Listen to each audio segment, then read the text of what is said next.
want to show you, this is the perfect baked potatoes. So I want to show you how I fix them up.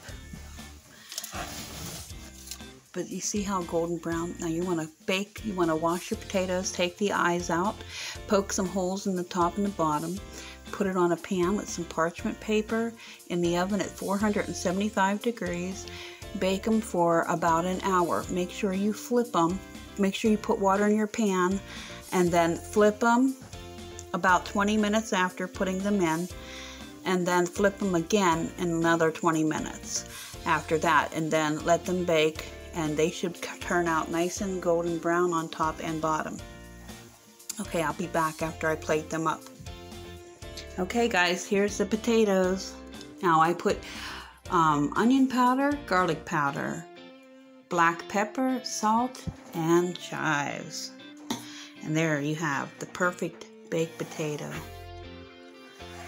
Doesn't that look delicious?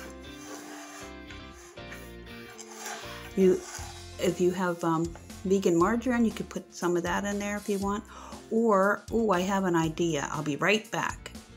Okay, I'm back. Here was my idea. Avocado. That tastes better than butter. Tastes better than margarine. And it's healthy. And it's plant-based. Delicious. It'll make it nice and creamy. Okay, guys. Hopefully you'll make this. Let me know if you do. Bon appetit.